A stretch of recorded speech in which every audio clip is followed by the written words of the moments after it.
Hi, എൻ്റെ പേര് ഇന്ദു. കശുവണ്ടിയുടെ സ്വന്തം നാടായ കൊല്ലത്തുനിന്ന് വരുന്നു. ഇങ്ങോട്ട് വന്നപ്പോൾ നിങ്ങൾക്ക് എല്ലാവർക്കും തരാൻ വേണ്ടിയിട്ട് ഞാൻ എടുത്തു വെച്ചതാ, പക്ഷെ മറന്നുപോയതുകൊണ്ട് അടുത്ത തവണ കൊണ്ടുതരാം കേട്ടോ.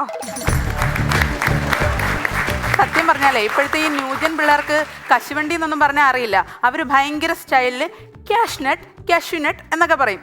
സത്യം പറഞ്ഞാൽ കശുവണ്ടിക്ക് ആ പേര് കൊടുത്തത് ഞങ്ങൾ കൊല്ലംകാരാണ് കേട്ടോ. ആ കഥ എന്താണെന്നറിയോ? ആർക്കും അറിയില്ല? എന്നാൽ പിന്നെ കഥ പറഞ്ഞു തന്നിട്ടേ ഉള്ളൂ ബാക്കി.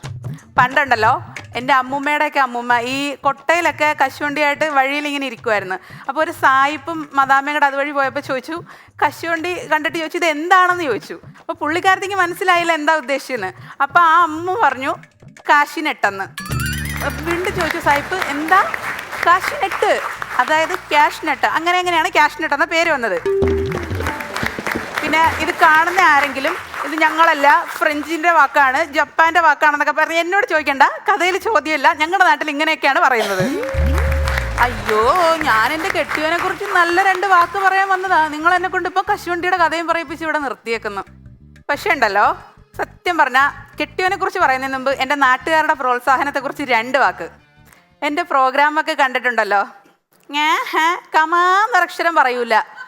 എൻ്റെ തലവട്ടം എവിടെ കണ്ടാലും അപ്പ ചോദിക്കും എന്നാ കൊച്ചാ ഇനി പോകുന്നത്?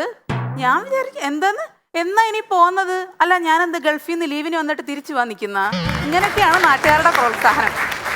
ഇനി എൻ്റെ കെട്ടിയവനെ കുറിച്ച് പറയുകയാണെങ്കിൽ ഉണ്ടല്ലോ, ശരിക്കും ഞങ്ങളുടെ പ്രണയം തൊട്ട് പറഞ്ഞു തുടങ്ങണം. പക്ഷേ ഉണ്ടല്ലോ, നിങ്ങൾക്ക് ഒട്ടും ഭാഗ്യമില്ല, എൻ്റെത് അറേഞ്ച്ഡ് മാരേജ് ആയിരുന്നു. ചമ്മി പോയല്ലേ? വിഷമിക്കേണ്ട, ഈ സ്റ്റാൻഡപ്പ് കഴിയുമ്പോൾ കമൻറ്റ് ചെയ്തിട്ട് ഞാനും ചമ്മും, അപ്പോൾ നിങ്ങൾക്ക് ചിരിക്കാം. അപ്പോൾ പിന്നെ എന്തായാലും പ്രണയമില്ലാത്ത സ്ഥിതിക്ക് പെണ്ണ് കാണലോട്ട് നമുക്ക് തുടങ്ങാം.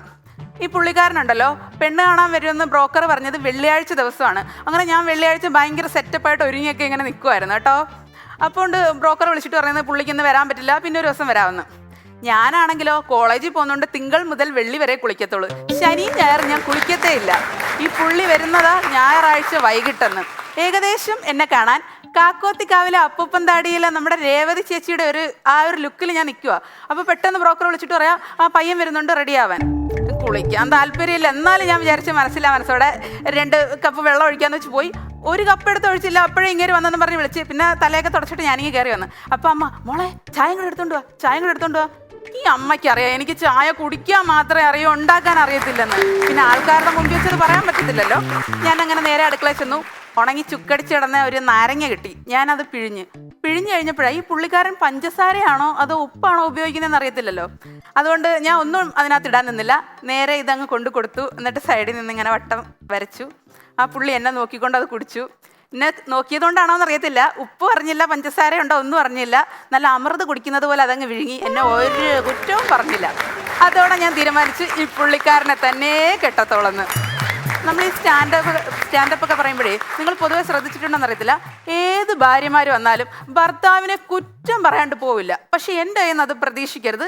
എൻ്റെ സ്നേഹനിധിയായ ഭർത്താവാണ്. ചേട്ടന്മാർക്കൊക്കെ ഭയങ്കര സന്തോഷവും ആരെങ്കിലുമൊക്കെ ഉണ്ടല്ലോ ഞങ്ങളെ സപ്പോർട്ട് ചെയ്യാനെന്ന്. അങ്ങനെ ഞങ്ങളുടെ കല്യാണം ഉറപ്പിച്ചു കേട്ടോ.